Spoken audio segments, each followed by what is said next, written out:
আসসালামু আলাইকুম। শুভ সকাল সবাইকে। কেমন আছেন? আশা করছি অনেক ভালো আছেন।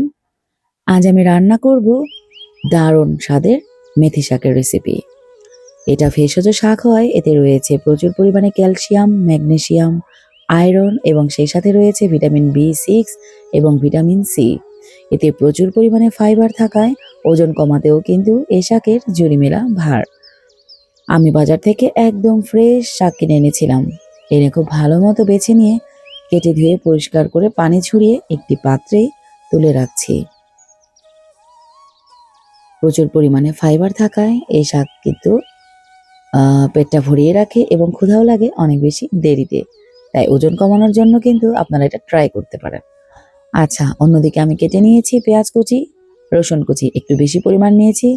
সাথে নিয়েছি আমি ঝাল লাল শুকনো মরিচ।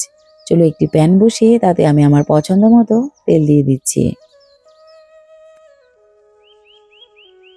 তেলটা গরম হয়ে এলে তাতে আমি পেঁয়াজ কুচি দিয়ে দিচ্ছি এবং এরপর দিয়ে দিচ্ছি রসুন কুচি। কিছুক্ষণ ভেজে নিচ্ছি।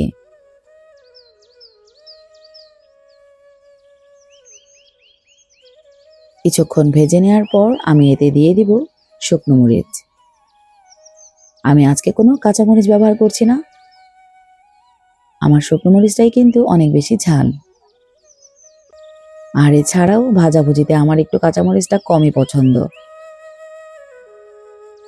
নেড়েচেড়ে একটু ভালো মতো ভেজে নিচ্ছি। কেউ চাইলে এই পর্যায়েও শাকটা অ্যাড করে দিতে পারেন, তবে আমি একটুখানি ভেজে নিতেই পছন্দ করি। এরপর আমি দিয়ে দিচ্ছি সামান্য হলুদ গুঁড়ো। এতে করে শাকের রংটা কিন্তু সবুজই থেকে যাবে।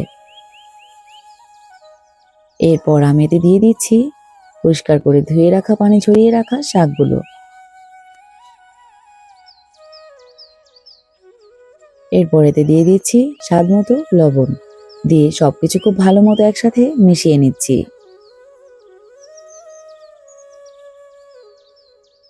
ভালো মতো মেশানো হয়ে গেলে আমি কিছু সময় ঢেকে রাখছি। শুধু মেথি শাক কেন, আপনারা মেথিটাও কিন্তু প্রতিদিনের খাবারে বা সপ্তাহে ৩-৪ বার রাখতেই পারেন। মেথির গুঁড়োও কিন্তু অনেক বেশি উপকারী। ডায়াবেটিস কমাতে বা এর মাত্রা নিয়ন্ত্রণে কিন্তু মেথির ভূমিকা অপরিসীম। দেখতে পাচ্ছেন রংটা কি দারুণ এসছে। আমি কিন্তু আর ঢাকবো না। এখন নেড়েচেড়ে পানিটা একটু শুকিয়ে নেব।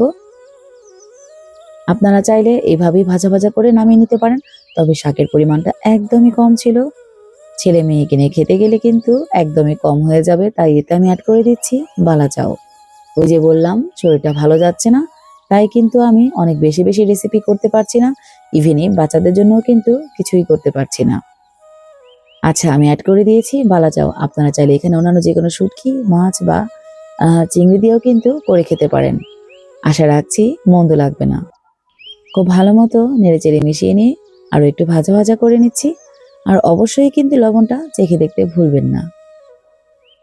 এখন আমি একটি পাত্রে তুলে নিচ্ছি। আলহামদুলিল্লাহ, দারুণ হয়েছিল খেতে। আমার যে পুচকে ছেলেটা রয়েছে সে কিন্তু অনেক বেশি পছন্দ করেছিল। মেয়েটা প্রথমে ভাবছিল যে একটু তেতো লাগবে, বাট আলহামদুলিল্লাহ অতটা তেতো কিন্তু হয়নি। এরপর আমি গরম ভাতের সাথে সার্ভ করে নিয়েছিলাম। কারেন্ট চলে গিয়েছিল, তাই কিন্তু একটু অন্ধকার পড়ে গেছে। খুব ভালো হয়েছিল খেতে। ভালো লাগলে সাবস্ক্রাইব করবেন। আসসালামু আলাইকুম।